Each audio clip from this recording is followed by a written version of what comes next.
Bonjour à tous et bienvenue sur Unifoot TV pour une nouvelle émission de Kick in the Foot. Comment vous allez les gars? On est en petit comité là. Ouais, on est restreint là, on est bien là. Le retour de Hatix, comment tu vas? retour, ça va, ça va. Et Tranquille. vous, comment ça va? Ça va, t'as de la place là, t'as vu? Ah là, je suis bien là. Là, t'es à l'aise. J'ai pas Tariq le fou à côté de moi, je suis très bien. Tu peux t'allonger si tu veux. Si tu veux Non, une là, ça va couverture, aller tu quand me même, dis on va et- respecter l'émission. Ça c'est bien, ça j'aime ça. Ryan, comment tu vas? Bah écoute, ça va. Hein, Deuxième ensemble. fois là tu viens là, c'est Ouais, parfait ça. Ouais, c'est ça, deuxième fois. Généralement ouais. quand tu reviens c'est que t'as été bon la première. Bah écoute, on espère, on essaye. C'est bien, c'est bien, Ouais. c'est bien. Content que tu sois là en tout cas. Et Émile. Émile, j'ai eu plein d'éloges sur toi, c'est trop. La nouvelle star. Ouais. Aïe, aïe, aïe. Coqueluche. La coqueluche. Ah bah écoutez les gars, on a un peu moins de place que à Thème, mais on est bien entouré avec... Voilà, mais l'avantage, c'est que t'as quelqu'un de bien à côté de toi, tu vois. Moi, j'avais pas vrai. l'habitude d'avoir des gens bien à côté de Moi moi. je suis avec toi. Tu veux que je Ouais, passe à c'est côté vrai de que t'es toi? là. Non, reste là-bas. c'est bien. Non mais j'ai eu beaucoup de bons retours sur toi. Mhm. Donc les gens ils t'aiment. Donc, Bah écoute, tant mieux si continue, la commu valide, et en tout cas très content de revenir et pour aborder tous les sujets voilà. que Donc tu on, as sélectionnés. qu'on l'on a sélectionné. On a travaillé ensemble, bien entendu. C'est un Exactement. sport d'équipe. Exactement. On est très un bon joueur sur le terrain, il peut pas jouer tout seul. Il joue avec une équipe. Sauf il fait Messi. ses joueurs. Sauf Messi, ouais, c'est vrai. Messi? Ouais. Ah, t'es pour Messi, toi? En MLS. Ah, ouais, là. Ah non, c'est Messi, que le Voilà. meilleur. Que en MLS. Je croyais qu'il était pour Caserie ou tout comme ça. Non, Non, c'est bon, c'est dit. Alors, juste pour vous rappeler un peu l'émission, on va revenir sur un réel qu'on a posté sur les réseaux sociaux, ou ça a été très mal pris. Donc je vous montrerai tout à l'heure le réel. En tout cas, voilà, on va revenir dessus. Je vais un peu avoir votre avis là-dessus, parce que c'est vrai qu'il y a eu des commentaires qui étaient assez forts. On s'est un peu dit qu'on était des racistes, c'était stigmatisant, tout ça. Donc j'ai envie d'avoir votre avis. Il faut vraiment être le plus honnête possible. Si vous estimez que c'était raciste, vous nous le dites, il n'y a pas de problème. Je vais avoir un peu votre avis là-dessus. Après, on va débattre sur des sujets qu'on nous envoie souvent sur les réseaux sociaux. On a souvent des gens, je remercie déjà les gens qui nous envoient des messages, parce qu'on nous envoie beaucoup de messages en nous disant, voilà, j'aimerais bien que vous parliez de tel sujet, ce sujet-là. Alors des fois, on nous envoie des sujets, c'est compliqué de les traiter maintenant, parce que j'ai pas l'invité qui va avec, ou parce que j'ai pas encore les personnes pour pouvoir traiter ce sujet. Mais les sujets que vous nous envoyez, en tout cas, on les met, je les note dans un coin, et en tout cas, on les traitera dans une prochaine émission, dans des prochaines émissions. Le premier sujet qu'on va traiter, c'est que peut-on travailler dans 2 clubs différents, ou même 3? Il y a des coachs qui travaillent dans plusieurs clubs. Donc, est-ce qu'on peut avoir la double casquette, ou la triple casquette, ou la quadruple casquette? Casse-tête, ouais. Casquette. Que pensez-vous des coachs qui suivent leur catégorie chaque année? C'est vrai on voit ça beaucoup dans les clubs. On a beaucoup de coachs qui à chaque fois, quand ils refont la saison dans un club. Ici. Hein? Il y en a un ici, bah, c'est très bien, bah, tant mieux, comme ça on aura son avis. Là, ici. Peut-on suivre notre catégorie chaque année? Est-ce que c'est bon pour le développement des gamins et même pour le club? Et on finira par un sujet pour ou contre les spécifiques hors club. Parce que ça, c'est un peu, on voit que c'est beaucoup à la mode. Beaucoup de coachs se lancent dans les spécifiques. Et j'aimerais un peu avoir votre avis là-dessus. On revient sur la vidéo. C'est parti, on revient sur la vidéo sur Laurent Edriat et Tarek, notre ami Tarek, qui a débattu sur le sujet, sur le foot, sur des joueurs africains, qui est celle-ci. Regarde les joueurs africains quand ils viennent en France ou ailleurs, ils gagnent déjà 3-4 000 euros, ils bossent plus. Parce que pour eux, 3-4 000 euros, Il y en c'est a déjà énormément. c'est moi qui travaille aussi beaucoup avec l'Afrique. Ouais. C'est très très intéressant ce que tu dis, parce que c'est le cas. Une fois qu'ils ont atteint ce niveau de vie où ils peuvent mettre bien la famille, C'est ça. là-bas ils arrêtent. suffit. Ils ont aucune ambition. C'est ça. Et il y en a Et beaucoup on comme en ça. Plein. Effectivement. Moi, j'en ai eu plein. Des joueurs Effectivement. sénégalais, je pourrais t'en citer. Et ça, Ouais. en tant qu'agent, par exemple, on n'arrive pas à l'assimiler. Bah, c'est parce qu'ils n'ont pas d'objectif. Ils n'ont plus d'objectif. Ils ont l'ont plus fait. d'objectif. C'est comme dans les Il est centres de que formation. financier. La majorité des gamins, quand ils se dépouillent en centre de formation, qui viennent des quartiers difficiles, par exemple, Ouais. bah, ils veulent payer une baraque à maman. C'est ça. C'est souvent la première C'est ça. motivation. Exactement. Bon, bah, une fois que tu l'as payé, qu'est-ce qui te reste comme objectif? ouais. T'as Bah, plus ils ont rien. aucune- Tu vas pas en Et acheter alors 15 des qu'ils ont le baraques. talent, c'est dommage. Ouais. Ils ont le Parce qu'ils talent. n'ont pas renouvelé leur objectif. Effectivement. Ou Et alors c'est ils ont là- l'objectif de la Coupe du Monde qui est Et inatteignable. c'est là où tu peux intervenir. Alors, donc là, on peut voir sur cette vidéo qui parle des joueurs africains. En gros, ils donnent leur avis. Ils donnent leur avis sur le sujet. Ils nous expliquent que, voilà, que généralement, par rapport à leur métier, parce qu'il faut savoir que c'est un agent et un préparateur mental. Donc, ils sont souvent des joueurs africains avec eux, qui travaillent avec eux. Et ils ont fait un constat que la plupart de ces joueurs africains manquent d'ambition. C'est-à-dire qu'ils se satisfassent de 3-4 000 euros et ensuite, voilà, ils ne cherchent pas à aller plus, qu'ils ont déjà un gros salaire. Donc, voilà. Donc, moi, je veux savoir déjà, vous, quand vous regardez ce réel, qu'est-ce que vous en pensez, déjà? Ryan? C'est compliqué parce qu'au final, tu vois, c'est un réel qui a duré quoi, 5-10 secondes. Même pas C'est- 1 minute, 40 ouais, secondes, tu vois, 50 secondes. c'est ça. Ouais. C'est ça, donc au final, c'est prendre un court instant, tu sors du contexte et tu te dis, moi je suis d'accord dans le sens où, on va pas se mentir, ces personnes-là, ils sont habitués à avoir une situation précaire et arriver à un certain stade, ils se disent, bah écoute, j'ai ce qu'il me faut, j'ai pas besoin d'avoir forcément plus. Et ça me convient, tu vois. Après, c'est pas pour autant que c'est dégradant ou pas. Parce qu'on a eu des commentaires quand même gros, c'était stigmatisant, c'est raciste. On a eu beaucoup d'Africains ou même de Français, c'est des Français, des Africains français, il y a des gens d'autres pays. On a eu beaucoup de gens même qui ne sont pas africains qui se disaient qu'on était des racistes, que c'était pas correct de dire ça. Qu'est-ce que t'en penses toi, Atem?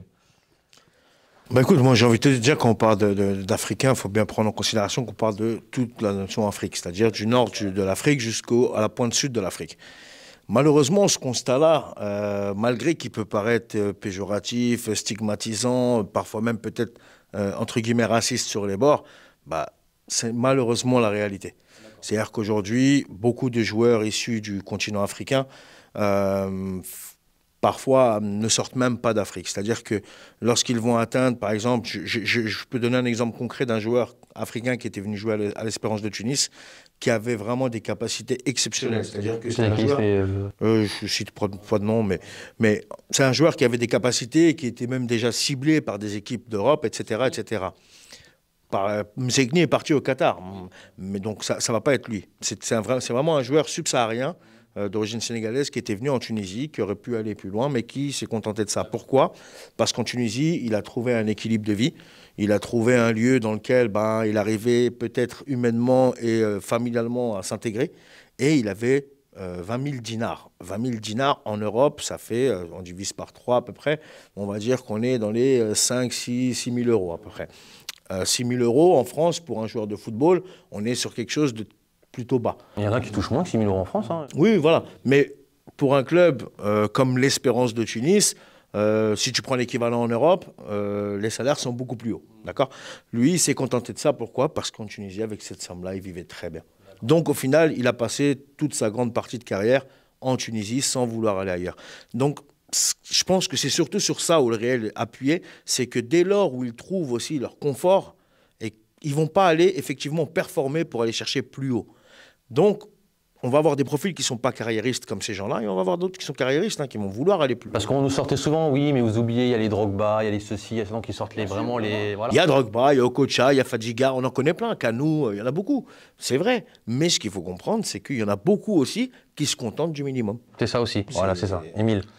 Moi, j'allais justement rebondir par rapport aux exemples que tu donnes, parce que je serais un peu moins catégorique que Hatem. Lorsqu'on dit que, et faire une généralité, dire que ce que dépeint le réel avec Laurent et Tarek est une réalité, on a quand même énormément d'exemples de joueurs qui soient du continent africain ou des quartiers populaires, parce que c'est aussi évoqué dans la vidéo, et qui après ont des super carrières à très haut niveau.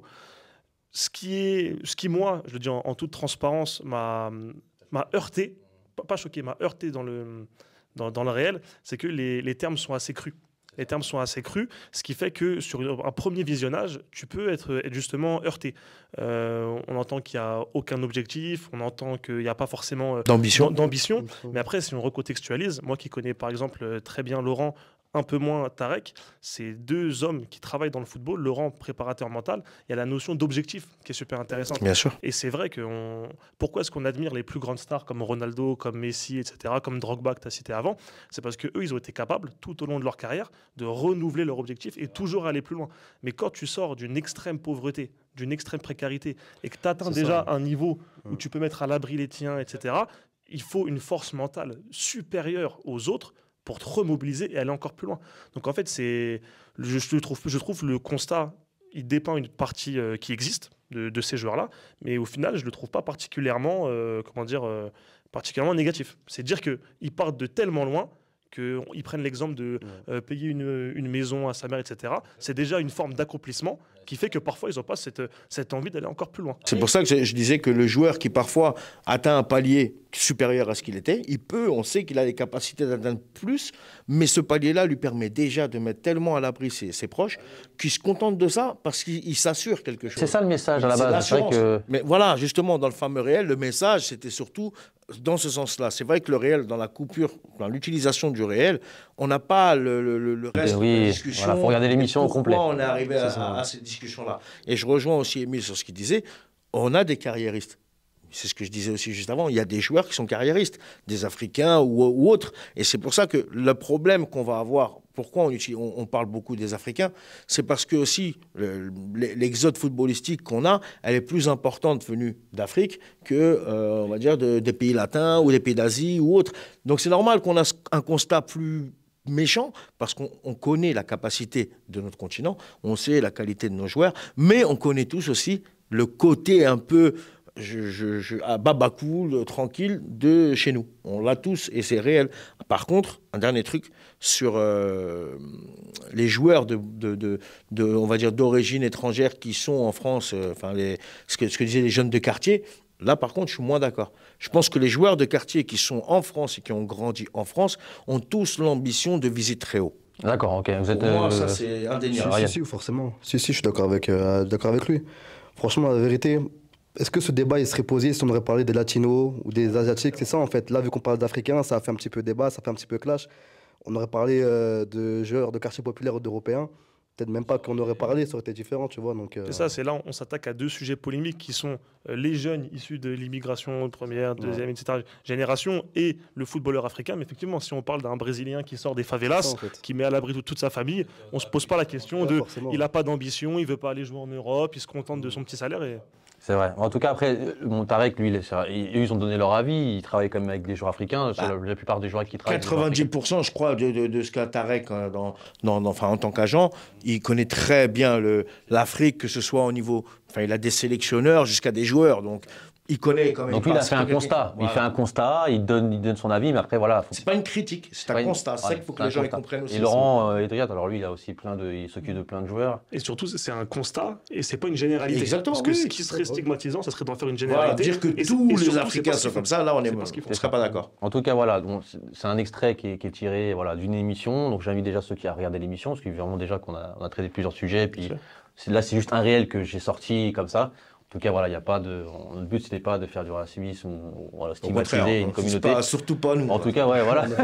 Surtout, on est diversifié ici, donc on a pas de problème. Après, voilà, on est pas. En équipe de France ici. Voilà. On est tout en bleu. Regarde, on a même un thème, il a un peu de bleu, blanc, rouge. Il est resté là-bas, celui-là. Non, mais voilà, en tout cas, mais c'est bien d'avoir quand même déjà, c'est bien parce que les gens ils commentent. Non, mais ça fait réagir. Mais moi, je suis aussi content de voir qu'il y a des gens qui veulent défendre aussi notre continent. Enfin, parce que je me considère aussi comme africain de par mes origines. Mais c'est vrai que voilà, ça prouve aussi qu'il y a des gens qui sont conscients et qui sont aussi concernés par le cas du sport et de l'Afrique. Et ça, c'est important aussi. On va revenir sur des sujets, donc là, des sujets sur des gens qui nous envoient des sujets sur Instagram. Sur Insta, j'ai beaucoup de personnes qui m'envoient des sujets. Donc, on va traiter le premier sujet, c'est comment peut-on travailler dans plusieurs clubs en même temps? Alors, généralement, il y a la double casquette, donc on peut être coach dans un club et aussi dans un autre. On peut avoir même triple casquette. Il y en a que je connais, moi, qui sont coach dans 2 clubs. Ils ont même directeur sportif dans un autre club. Donc, moi, j'aimerais un peu avoir votre avis là-dessus. Est-ce que vous êtes d'accord ou non? Pour l'instant, je veux juste un oui ou non. Est-ce que tu es d'accord de travailler dans plusieurs clubs? Personnellement, non. Non. Pour toi, Émile? Non, oui ou non? Plutôt non. Non.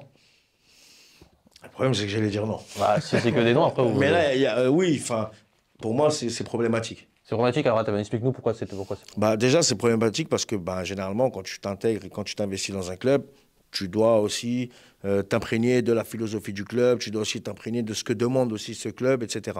Si tu as une fonction dans un club qui te demande telle philosophie, telle façon de travailler, que tu vas bosser dans un club à côté qui te donne encore une autre philosophie, etc., etc., je pense que tu ne vas pas pouvoir performer ni dans l'un ni dans l'autre. Du coup, tu vas bâcler les deux.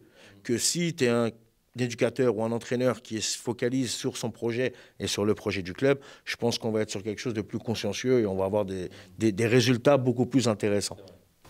Après, ça peut avoir des avantages. Tu sais, on devait recevoir l'éducateur des U17 NAS de Brecini, qui en même temps d'été à Aris Orangis. Peut-être qu'il se dit, il prend le bon côté de Brecini, qui sont en 14 R1, 17 NAS, enfin, les plus grosses et les meilleures divisions de la région, pour le mettre à Aris Orangis, où voilà, au-delà des 14, ils sont en R1.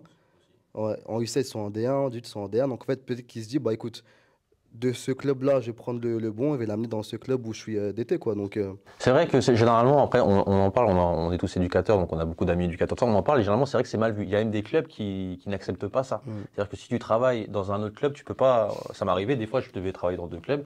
Et il disait non, même quand tu jouais, il y en a qui n'accèdent même pas à des clubs, que tu joues dans un autre club et que tu coaches dans le club où en tant qu'éducateur. Après, comme l'a très bien souligné Ryan, il faut faire une distinction parce que dans le football amateur ou professionnel, il y a beaucoup de rôles au sein d'un club. Éducateur, dirigeant, DT, une forme de manager, responsable d'école de foot, peu importe. Et effectivement, il faudrait qu'on se pose la question, qu'est-ce qui est le plus simple à coupler entre deux clubs, entre un coach ou en tout cas un individu qui serait éducateur dans deux clubs, ou un individu qui serait éducateur et directeur technique et responsable d'école de foot. C'est quand même pas la même charge. Par exemple, je pense qu'un DT a une charge plus importante de manière générale qu'un éducateur, mais c'est une charge qui peut se faire parfois à distance ou périodiquement par des réunions. Alors que, je prends mon exemple là pour l'avoir expérimenté, être éducateur dans deux clubs qui ont parfois un gros volume d'entraînement, c'est pas évident. Comme l'a très bien dit Hatem, il faut être capable de s'imprégner entièrement de la culture d'un club pour performer, et sans faire encore une fois de généralité, mais que ce soit les joueurs, que ce soit les coachs, en général, quand tu multiplies les activités, c'est qu'il y a une forme de consommation quand même, qu'elle soit pécuniaire pour de l'argent ou pour de l'expérience ou pour du réseau. Et moi, je suis plutôt d'avis, je ne sais pas ce que vous en pensez, mais je suis d'avis plutôt à fuir cette mentalité un peu de consommation et plutôt prôner la sincérité et s'investir à 100%. Mais toi, tu l'as vécu, tu le fais. Donc pour toi, tu serais pour d'arrêter de faire que dans... Moi, c'est le choix que j'ai fait. Et pourtant, c'était mes deux clubs de cœur et je me partageais entre les deux. Mais à un moment, il a fallu faire un choix parce que c'était difficile d'aller les deux, quoi. Puis aussi, excuse-moi, mais j'allais dire aussi, même si, on va dire, je pense que ce que disait Ryan est aussi intéressant, quand tu peux avoir une double casquette, c'est-à-dire être éducateur dans un club et être DT dans un autre, effectivement, si tu es DT dans un club qui est plus bas, qui a besoin de progresser, d'apprendre, etc., et que toi, tu as acquis une certaine expérience dans le club, justement, où tu es initialement en tant qu'éducateur, là, effectivement, tu vas apporter quelque chose. Logiquement, tu vas apporter un savoir-faire, tu vas apporter une façon de travailler, etc.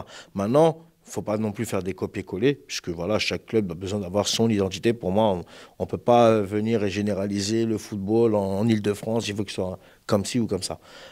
Par contre, si tu prends deux rôles, DT et éducateur, je reste sur cet exemple-là, mais dans des clubs qui ont tous les deux des hauts niveaux, là, par contre, je pense que c'est beaucoup plus compliqué, même pour l'éducateur, enfin la personne qui a la double casquette. Après, moi, pour ne pas faire le cheval avocat du diable, alors moi, je suis contre, mais je suis un peu aussi pour. Parce qu'aujourd'hui, enfin, dire la vérité aussi, on ne peut pas vivre de ça aujourd'hui. C'est-à-dire, j'ai beaucoup de coachs, même des coachs qui travaillent en National 2 et tout. Des fois, j'avais des coachs en National 3, tout ça. Ils travaillaient ils avaient des doubles casquettes, parce qu'ils disaient aussi, bon là, c'est parce que il faut que j'en vive.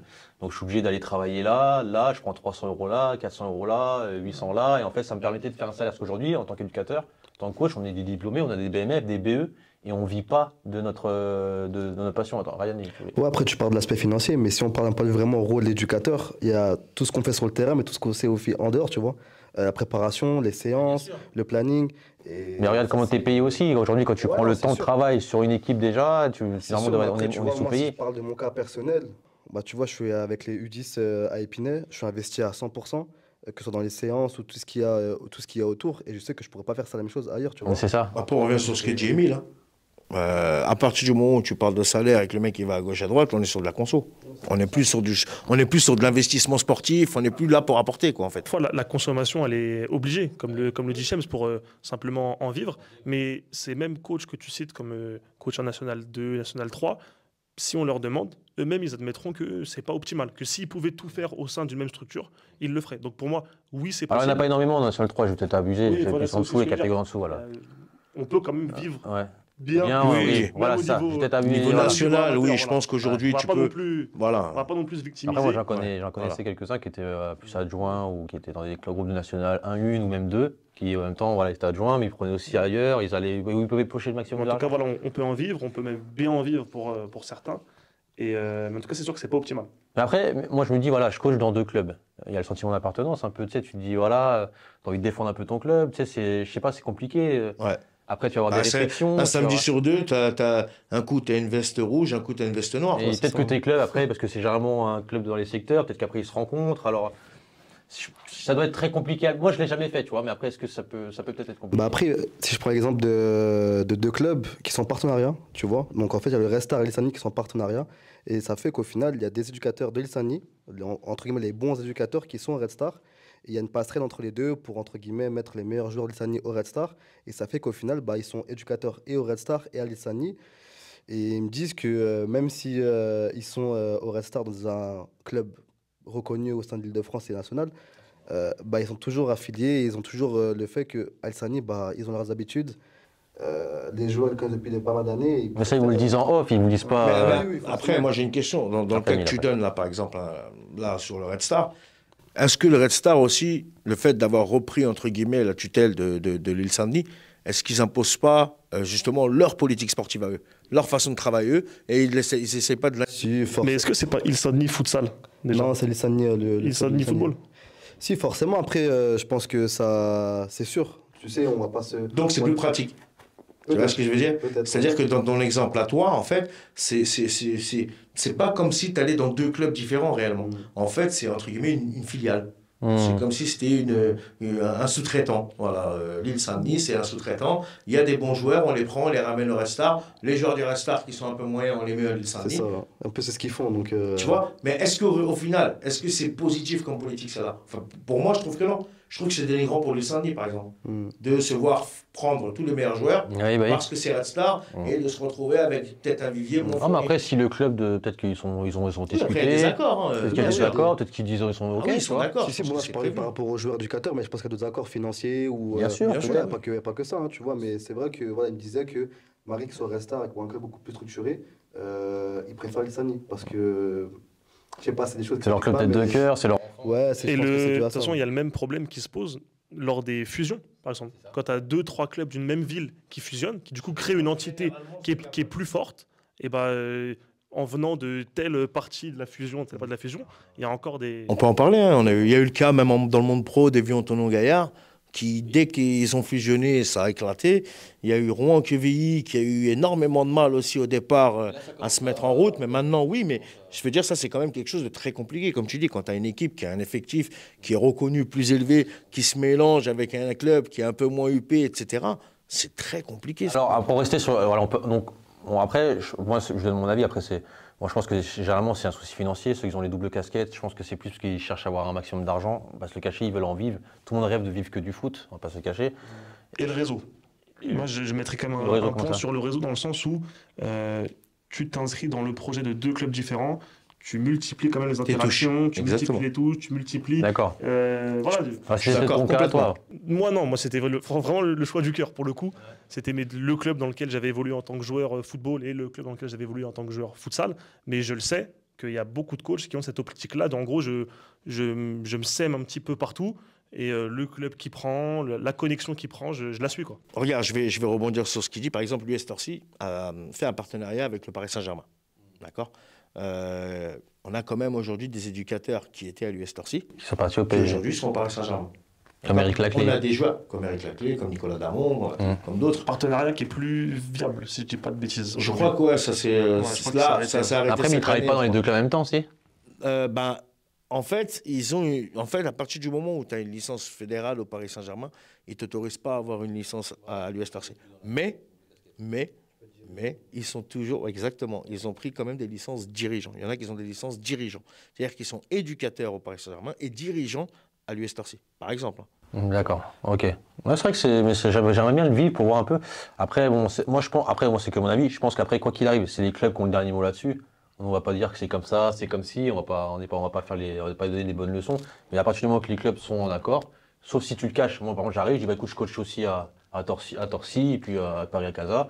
Le Paris-Casa, ils ont le droit de donner leur avis. Et si c'est oui, pas de problème. Mais après, surtout, c'est aussi au cas par cas. Parce qu'il y a des cas dans lesquels ça marche très bien. Exactement. Voilà. Donc, il n'y a pas de. On en avait discuté une fois avec je crois que c'était avec Emmanuel Trégoat, qui disait au prix où on est payé maintenant, aussi, c'est vrai qu'on est obligé un peu d'aller travailler dans plusieurs clubs parce qu'aujourd'hui, on ne vit pas de ça. Et après, tu as la double casquette dans la double pratique.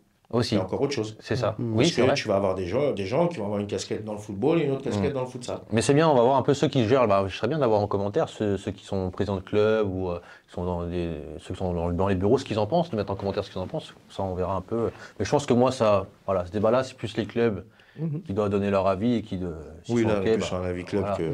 Voilà, après chacun. Après, il y a tellement de trucs on peut tirer. On va passer sur le deuxième sujet. Alors, que pensez-vous des coachs qui suivent leur catégorie chaque année? Alors ça, Dans tous les clubs, c'est la même chose. Je coach les U11, j'ai une bonne génération, ils vont monter en U12, je les veux aussi. Voilà. C'est pas Émile. Émile, mais dis donc, c'est une émission spéciale pour toi aujourd'hui.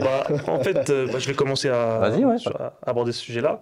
Il y a un avis très négatif là-dessus. C'est admis un peu communément que un coach qui suit son équipe depuis longtemps, il a forcément une ambition particulière, personnelle, ou un esprit mal placé, que les gamins ils ont besoin de voir différentes manières de travail.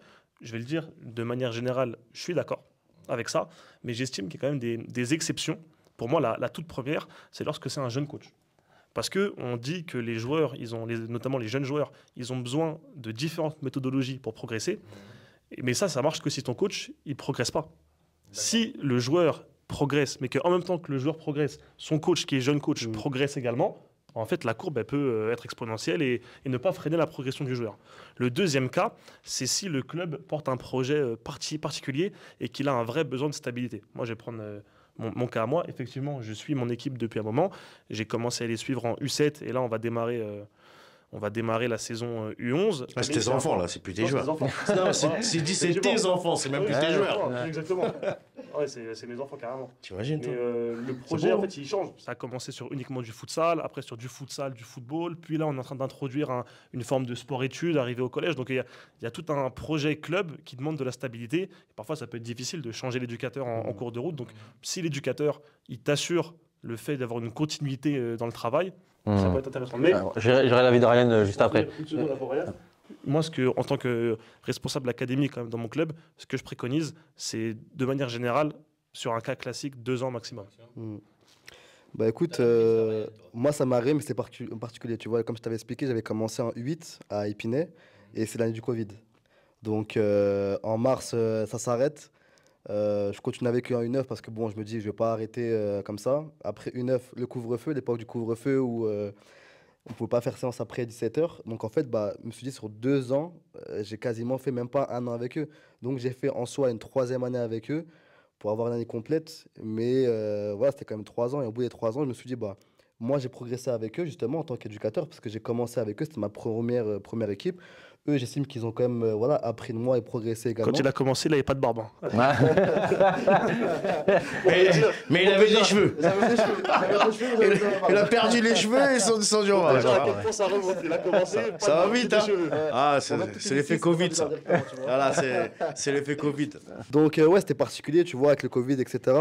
Et après, au terme des 3 ans, je me suis dit, écoute, moi, je voulais voir autre chose. Je pense qu'eux aussi devaient voir autre chose. Et après, maintenant, je fais 1 an sur les U10 et puis je reste sur les U10 et les générations se suivent, quoi. Donc, Toi, t'es pour, en gros, alors?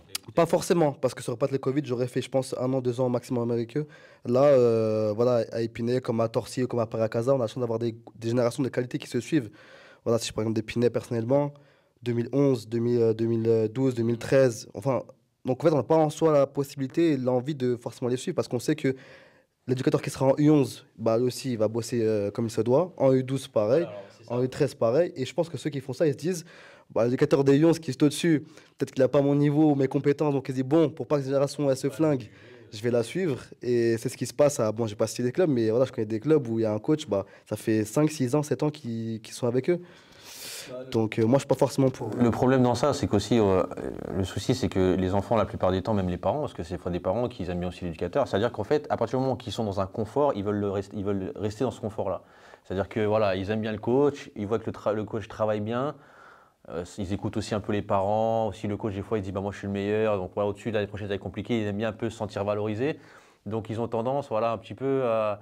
Voilà, je suis dans mon confort, je veux rester dans mon confort. Mais malheureusement, le football, c'est pas ça. C'est-à-dire qu'on est en train de préparer des gamins à quelque chose qu'ils ne vivront pas plus tard. Quand vous allez commencer à aller en U14, U15, voire dans les catégories au-dessus, vous verrez que votre coach il va changer chaque année. Donc en fait, on est en train. Moi, c'est pour ça que je ne comprends pas. On est en train de faire des choses qui ne sont pas cohérentes par rapport à ce qu'ils vont vivre plus tard. Donc, je ne sais pas ce que tu en penses, Athènes, là-dessus. Déjà, on vit dans une autre époque. C'est-à-dire que moi, par exemple, à mon époque où j'étais joueur, nous, on n'avait pas ces histoires de ça suit pas. C'est-à-dire que, exactement, à notre époque, à nous, tu finissais ta session moins de 11, tu passais en moins de 13, tu allais avoir un nouveau coach. Exactement, tu allais avoir un autre éducateur. Et ça, jusqu'à la fin. C'est-à-dire que vraiment, on va dire, depuis petit. C'est-à-dire que ce soit, à l'époque, on appelait ça Benjamin, Poussin, Pupille. Voilà, je suis dans les ancêtres là, du football. Voilà. Mais c'est vrai qu'aujourd'hui, par rapport à l'évolution du football, par rapport à ce qui s'est passé aussi, il faut prendre en considération, les gars, le Covid, ce qu'il disait Ryan. Il y a des événements aujourd'hui qu'on a vécus qui sont historiques. D'accord. Il y a des liens qui se sont tissés pendant les Covid. Non, ça existe avant le Covid, ça, thème aussi. Hein. Alors, moi, je trouve qu'aujourd'hui, en fait, le Covid, ça a donné naissance à beaucoup de choses. Ça a donné naissance à des groupes WhatsApp. Parce qu'on peut plus se voir, machin, il faut parler avec tes parents, éducateurs, machin, truc. OK. Ça a donné naissance aussi à des sessions d'entraînement. Oui, personnalisées un peu. Sauvage. Sauvage, ouais. Pas autorisé, les horaires, machin, truc. Donc, même pour tout ça, il y a un lien de confiance qui doit se créer et qui se crée. OK. Forcément, quand un éducateur est frustré de ne pas avoir fait ce qu'il pense devoir faire avec ces enfants-là, il a envie de continuer avec. Je prends le cas d'Émile qui aujourd'hui a quasiment 5 ans avec les mêmes enfants. Comme je lui ai dit, moi, je suis contre. Les mêmes enfants, non, parce que il y a une évolution. En fait, la génération, après, les joueurs, ils changent de club, il y en a qui viennent, ça fluctue beaucoup. Disons que le groupe initial en U7, il est très, très différent de celui aujourd'hui. Mais dis-moi, je parlais même au sein du club, quoi. Je veux dire, un coach qui suit une génération, même au-delà des joueurs, quoi. Voilà, en fait, moi, je pensais que quand tu disais que tu suivais une génération, c'est que tu suivais quand même une équipe. C'est-à-dire que oui, tu fais 6 avec ton équipe, tu 7, tu 8, tu 9. Oui, même je pensais qu'il y avait un noyau. Tu dois l'avoir, le noyau. Voilà, on est d'accord, donc c'est bien ça. Bah, ce noyau-là, aujourd'hui, tu as créé quand même un lien qui est même différent du lien d'éducateur, je pense, aujourd'hui. Tu es un peu plus que ça, même vis-à-vis de leurs parents, vis-à-vis des joueurs, enfin des enfants en eux-mêmes. Est-ce qu'aujourd'hui, toi, tu considères que tu n'aurais pas pu peut-être évoluer différemment en restant dans cette petite catégorie, dans des catégories plus jeunes, mais en voyant justement défiler des nouveaux enfants avec qui tu aurais pu peut-être développer un nouveau projet? Alors moi, c'est là que je reviens, et en fait, ça va combiner ce qu'on dit nous trois, c'est que de manière générale, j'aurais envie de répondre non, mais là, c'est un cas particulier, avec un club particulier, et moi qui menais d'autres projets en parallèle, ce qui fait qu'en fait, le mariage s'est bien fait. Mais je suis d'accord que, pour moi, dans 90% des cas, c'est pas un exemple à suivre. C'est d'ailleurs pas ce que je mets en place auprès des coachs du club. Donc, de manière générale, pas plus de 2 ans, sauf cas exceptionnel de Covid, de projet club. Après, ça peut aussi arriver, comme a dit Ryan, être dans un club, avoir une génération très talentueuse qui fonctionne très bien avec un certain coach. Et si tu la passes à un autre coach du club, bah, ça peut être un risque aussi. Hein. Oui, tu penses qu'il y a un éducateur qui est peut-être moins pédagogue que toi, qui a peut-être, toi, tu as peut-être ciblé des détails sur les enfants et tu maîtrises en fait cette génération. Donc, tu veux, toi, la peaufiner pour les ramener au mieux pour eux. Ça, je comprends. Donc moi, je reviens quand même à une notion de cas par cas. Mais par contre, je vous rejoins totalement sur le fait que de manière générale, à un moment, il faut couper le cordon, il faut passer, parce qu'aussi, voilà, pour le coach, pour les joueurs, et surtout qu'à un moment, la courbe de progression, le moment où elle est le plus forte, c'est au début. Si toi, Atem, tu es mon nouveau coach, pendant 2 mois, tu vas m'apprendre quasiment que des nouvelles choses avec ta méthodologie. Je vais progresser très très vite. Après, je sais pas, peut-être après 6 mois, 8 mois, bah, la courbe elle va s'affaisser un petit peu. Donc, si la courbe s'affaisse pendant trop longtemps, bah, ça devient... Après, le souci, c'est que les gamins aussi... alors, moi, je suis contre... pour moi, déjà, même 1 an, pour moi, il faudrait voir, limite, si on pouvait changer même courant l'année, je serais pour, tu vois, même limite toutes les 2 semaines, limite on pourrait changer. Moi je suis vraiment pour ça, je suis un peu, même l'Ajax ils le font. Ouais, après, attention, je sais pas ce que l'Ajax le fait, que je dis oui, bah l'Ajax. Ouais, mais qu'est-ce que pour toi ça apporte? Parce qu'en fait, le truc c'est que quand tu regardes, quand tu as un groupe d'enfants, en fait, tu as une manière de coacher. C'est-à-dire que tu en as qui vont être actifs à ce que tu dis, mais il y en a d'autres un peu moins. C'est-à-dire que des fois, tu vas avoir un autre coach, le joueur qui n'était pas actif avec toi, qui n'est pas sensible à ton discours, il va être plus sensible à l'autre coach aussi. Donc quoi qu'il arrive, en fait, tu vas être apprécié par... et je pense que c'est mieux pour les gamins. Moi, je pense que pour ça, il y a les équipes A, B, C, D. Voilà, alors, pour moi, une équipe A, B, C, D, quand tu es un enfant de 6, 7, 8, 9 ans, 10 ans, ça ne doit pas être une équipe A les plus forts, une équipe C les plus mauvais. Ça doit être justement 4 équipes avec 4 profils d'éducateurs. Un éducateur qui a une façon de travailler. On sait que cet enfant-là appréhende les choses et accepte les choses plus facilement avec cet éducateur, on va le mettre avec lui. Celui-ci est mieux avec celui qu'on a mis dans l'équipe A, il va aller avec l'équipe A. Mais il ne faut pas que ce soit de la qualité sportive à cet âge-là. Pour moi, après, c'est que mon avis Super intéressant comme point de vue, le fait de constituer le staff d'une catégorie en fait, avec des profils qui sont complémentaires. C'est super intéressant. Mais ça, on n'en parle jamais. Les gens, c'est pour ça que quand tu fais un projet club aussi, ça dépend aussi du... Parce que moi, je peux comprendre. Des fois, on voit des clubs ils ont travaillé sur aucun projet. Et en fait, ils ont mis juste des éducateurs comme ça. Et c'est vrai que des fois, ils tombent sur une bonne génération. Ah, il y a un bon coach. Ah, bah, c'est mieux que le coach, il suit cette génération-là. Parce que c'est vrai qu'après, le coach qu'on a là, on n'a que lui, donc on laisse. Donc je peux comprendre qu'on peut avoir ce truc-là. Mais si tu mets un vrai projet et que tu cibles tes éducateurs et que tu dis, bon, on met un projet de formation, cet éducateur, on va le voir là, là, là, je vois pas pourquoi le coach, là, il devrait suivre les générations. Ouais, après, ça prend du temps. Ça prend du temps. Il faut former les éducateurs. Il faut avoir des éducateurs motivés, investis, qui ont la même vision que le club, tu vois. Par rapport à ce que tu disais, je pense que c'est faisable, mais sur peut-être des U6, U7, U8. Oui, parce que j'ai petite catégorie. Ouais, c'est ça, parce qu'en gros, si tu fais ça à partir de U12, U13, je pense que c'est pas. Non, c'est plus pareil parce que là, arrivé U12, U13, on est dans la. Ah, moi, je vais faire dans U12, l'esprit. Ouais, mais U12, U13, tu vois, on rentre dans l'esprit du résultat. Ça y est. On passe dans la compétition. Oui, c'est vrai, malheureusement. Le levier, il tourne complètement. Quand tu es en U6, U7, U8, allez, de U6 à U10, pour moi, tu es dans une période où là, tu dois justement assimiler le football, comprendre le football, parce que le football, c'est pas juste un ballon et marquer des buts, c'est de la cohésion, c'est du social, c'est du sport, enfin, il y a beaucoup de paramètres qui rentrent. Et ça, c'est super important de pouvoir le faire assimiler à des enfants assez tôt. Après, effectivement, arriver, comme dit Ryan, à une certaine catégorie, là, on est dans le résultat. Ce qui me dérangeait dans ce que tu disais juste avant, pour moi, s'ils considèrent, tiens, les petits, ils sont bons, le coach, il le suit, c'est qu'on est déjà dans un club qui n'est pas dans un esprit éducatif, mais qui est dans un esprit du résultat. C'est-à-dire que lui, il n'est pas là pour former des enfants, il n'est pas là pour éduquer des enfants sportivement. Je reviens toujours sur le propos sportivement, parce que quand on parle d'éducation, il y en a, ils croient que je leur demande d'être leurs parents. Non, on parle d'éducation sportive. Pour moi, il y a des catégories où tu peux pas te prendre pour un entraîneur. Voilà, tout simplement. Après, ça dépend du projet de formation en place. Mais comme par exemple, un truc ça peut être bénéfique, c'est pour le développement des gamins. Alors d'abord, ou même de l'éducateur. On va prendre un U12, U13. Des fois, on a des catégories, il y a 4 équipes. Ils font les groupes au début d'année. Mais le coach de la A ou de la B, est-ce qu'il a pris le temps de voir les joueurs du groupe C ou D et même voir un peu leur évolution? Donc, ce qui permettrait aussi de voir un peu, le coach de la A, au bout d'un moment, il va avec la B il va avec la C va avec la D, peut-être sur une séance. Toutes les semaines ou peut-être toutes les 2 semaines et comme ça. Et ça peut être pas mal aussi pour les gamins et même pour l'éducateur qui va être confronté peut-être plus aux meilleurs joueurs de la catégorie, qui va être confronté aussi à des joueurs qui sont un peu en retard. Donc ça va être une manière de travailler, une pédagogie, tout ça différente. Donc quoi qu'il arrive, je pense que tout le monde y gagne. Même l'œil est différent aussi. On n'a pas tous le même œil. C'est-à-dire que moi, je peux voir un enfant, pour moi, je me dis, lui, il est pas très investi, il n'est pas truc. Moi, toi, tu viens en tant qu'éducateur, tu te rends compte que ce petit-là, en fait, il y a un souci de communication avec l'éducateur qui fait que lui, il n'est pas bien, il est pas, tu vois, le petit, il n'est pas heureux. Et au final, toi, tu le déclenches et il devient un super joueur. En plus, ça arrive souvent, tu sais, l'éducateur de la D, la C, qui a un bon joueur, qui veut le garder pour lui, qui ne veut pas l'envoyer en B ou en A, c'est ça. Après, c'est pour ça qu'il faut peut-être mettre des référents de catégorie qui puissent superviser toutes les équipes de la catégorie. Généralement, moi, c'est ce que je fais au niveau des U10. Quand on fait la bascule, qu'on récupère, là, j'ai récupéré la génération 2014.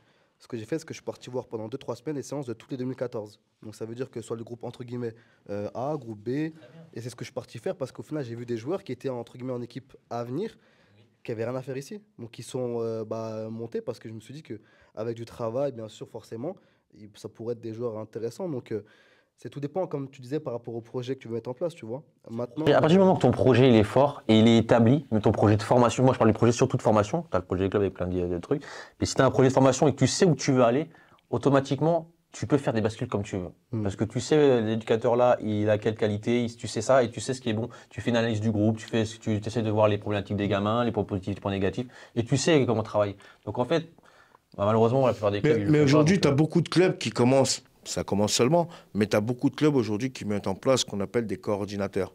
C'est-à-dire que des coordinateurs de groupe, c'est-à-dire de catégorie. Tu vas avoir un coordinateur qui va être là, qui va faire la passerelle entre les différents éducateurs de même catégorie. Et là, on en met de plus en plus. Ryan, je veux juste vous poser une question. Après, vous me répondez, mais honnêtement, est-ce que vous pouvez me dire aujourd'hui, alors toi tu coaches plus les gamins, tu es plus dans le groupe senior, mais on va plus pour vous deux. Aujourd'hui, est-ce que vous savez pourquoi vous êtes là? Vous êtes pas dans l'émission, hein, mais vous êtes sur cette catégorie-là. Est-ce que tu sais pourquoi tu es en U8? Est-ce que tu sais pourquoi tu es en U11? Est-ce que le club... Moi, je suis en U10. Tu es en U10, pardon. Ouais. Est-ce que tu sais pourquoi tu es en U10? Parce qu'en fait, ils cherchaient un éducateur référent, quelqu'un de fixe, de stable dans cette catégorie-là, parce qu'ils se rendaient compte qu'en U11, avait une tête, on va dire, diplômée, investie, etc.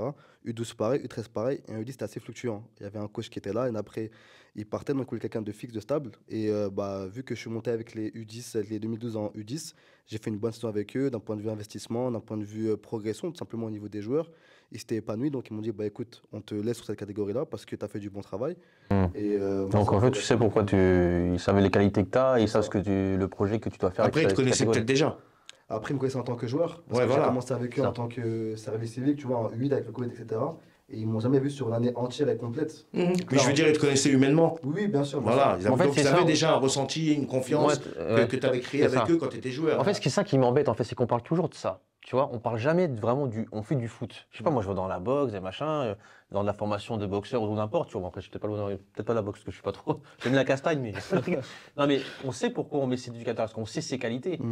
Et on sait ce qu'on doit travailler sur cette Dans le catégorie-là. football, Donc, malheureusement, c'est plus souvent du remplissage. mais c'est ça, en fait, le problème. C'est-à-dire qu'en fait, aujourd'hui, on a des enfants, on a des catégories, et on doit qu'on mette un éducateur, un éducateur. On C'est met ça. comme ça. Souvent, Ouais. c'est ça. Et en fait, c'est ça qui malheureusement. me dérange. Parce qu'en fait, là, tu vois qu'indirectement, on n'a pas mis un vrai projet en place et on ne sait pas pourquoi on met un. Mais ça, c'est un luxe.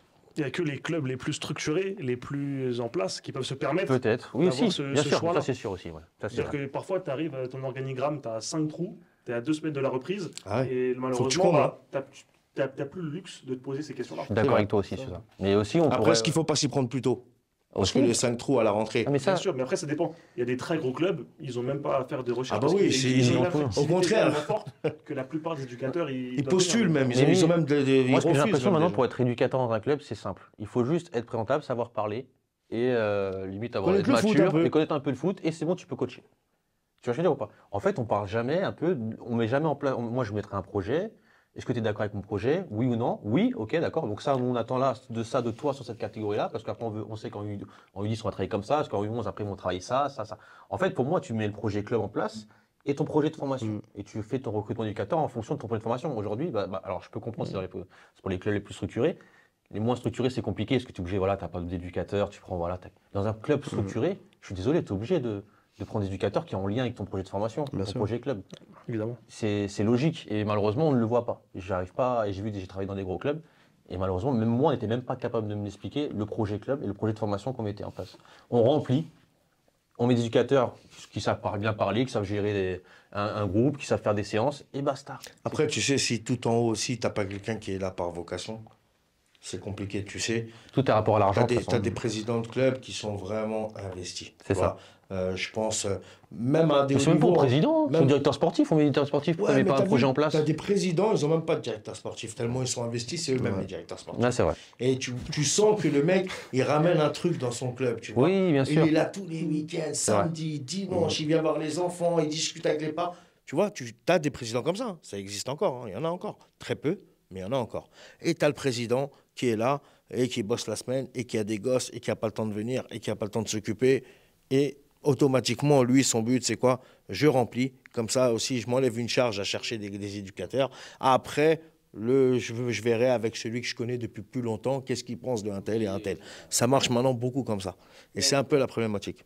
Pour rebondir sur ce que tu disais, Shems, par rapport au manque de structuration des clubs, le manque d'ambition sur la mise en place de certains projets, de cohérence, c'est-à-dire de cohérence dans leur manière de travailler, j'ai quand même le sentiment, pour fréquenter beaucoup d'éducateurs, de coachs, d'entraîneurs, de responsables, etc., de bien connaître la sphère football, pour le coup, Île-de-France, j'ai le sentiment que c'est en train de changer quand même.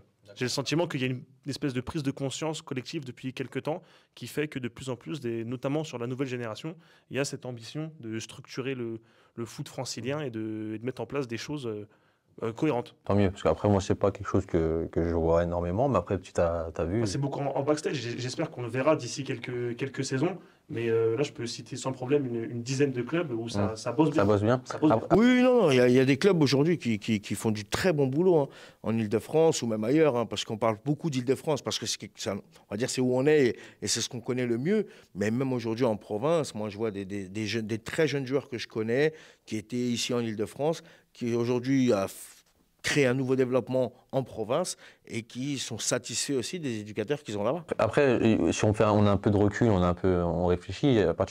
En fait, l'objectif d'un gamin quand il est en formation, c'est peut-être le mettre aussi peut-être dans un confort avec des éducateurs qui sont diplômés, tout ça, mais c'est aussi de vivre l'inconfort. C'est-à-dire que plus tu es à partir du moment où tu rentres dans un confort, ta progression ne sera pas la même. C'est ça qu'il faut voir. Et tu ne seras pas formé pour... Mais après, un gamin, il vient pour s'amuser avant tout. On parle pas de... Oui, je T'as parle vu, pas ils de pensent même pas. je suis d'accord. Pour moi, après, peut-être la nouvelle génération des petits de 8 ans, ils veulent ressembler à Mbappé, je suis d'accord. Mais je pense que dans un premier temps, les enfants, même pour moi, à 10, 11 piges, mais là, c'est deux débats différents. Ouais, Parce que l'objectif, c'est on est dans une formation. Même si le mec, il vient en U6, bien sûr qu'il va venir s'amuser. Mais là, ça va rien changer, ça. Mais je te parle quand même de le mettre dans des situations où il n'est pas habitué à être dans un confort, où il va voir la même personne, et on va pas le préparer à rester avec 2-3 ans. Pour moi, c'est du cas par cas. Je suis d'accord avec toi, mais on ne peut pas généraliser ça, parce qu'il y a certains enfants qui ont besoin de ne pas rester sur leurs acquis, d'être challengés tout le temps par un nouveau coach, par un discours qui les remet en question, etc. Et c'est le cas de beaucoup de gamins. Mais tu as aussi l'inverse, tu as l'enfant qui a besoin d'être conforté, qui a besoin de stabilité, etc. Pour moi, c'est... Mais comment ça va se passer après ensuite? Ça veut dire c'est comme si tu me disais, bah voilà, moi je pense que sur les séances, les séances doivent se rapprocher du match. Pour si tu veux faire des bonnes performances sur le match. Bien sûr, là, si on parle de... Là, si on pense pour lui, son avenir... Si on parle en l'occurrence d'enfants, tu vois, je suis pas sûr que si on prend l'exemple du milieu scolaire, si l'enfant, tu lui changes son prof d'école toutes les 2 semaines, est-ce que ça marcherait bien? Est-ce que si le prof il change de méthode toutes les 2 semaines, ça marcherait bien? Ça marcherait pour certains gamins, mais d'autres enfants, ils ont besoin déjà premièrement, de créer ce lien avec la personne qui leur enseigne. Tant qu'il n'y a pas ce lien de créer, on ne sera pas dans un ratio optimal. Mais Après, quoi qu'il arrive, tu prends l'exemple d'un prof. Un prof, il fera pas aussi, il n'y aura pas tous les gamins qui seront d'accord avec ce qu'il fait. Bien sûr. Donc, à bout d'un moment, la première semaine, ça aurait été un prof, allez, vas-y, qui aurait ciblé une partie, qui aurait été réceptif un peu à son message, et peut-être que le deuxième, le seul qui n'était pas réceptif serait réceptif. Donc je pense que quoi qu'il arrive, tout le monde y gagne. Tout à fait, et c'est là aussi que pour moi, l'Île-de-France, on a un gros avantage par rapport à d'autres régions. On dépeint souvent l'Île-de-France comme ouais, c'est barbare, c'est ceci, c'est cela. Si tu es en province, que le club à côté de chez toi, l'éducateur de la génération de ton fils, il te plaît pas du tout, il n'est pas en accord avec tes valeurs, t'es mort, t'as pas de choix. En Île-de-France, t'es jamais à plus d'une demi-heure d'une vingtaine de clubs. Si l'éducateur, il te convient pas, contrairement au milieu scolaire, pour le coup, tu peux aller faire un essai là-bas, passer un coup de téléphone. Très facilement, tu entres en contact avec les clubs de nos alentours. Et donc, ça, par contre, c'est un luxe pour les parents de jeunes footeux d'Île-de-France. Après, on en parle comme ça parce que ça n'enlève pas le plaisir que le gamin vienne s'amuser. Bien sûr, c'est juste que tu prépares inconsciemment le gamin. Parce qu'il y a trop de gens qui s'accaparent aussi les gamins. Après, dans le football, il faut bien comprendre qu'il y a tout. C'est un jeu, mais c'est un jeu qui demande des résultats. Aussi. Donc c'est logique que même petit, on va être dans un profil où on va être éducatif, mais on va quand même être dans la performance. C'est normal qu'on va former l'enfant à devenir meilleur. Voilà, on va pas le former. Voilà, mais c'est un cursus même, j'ai envie de te dire, de vie.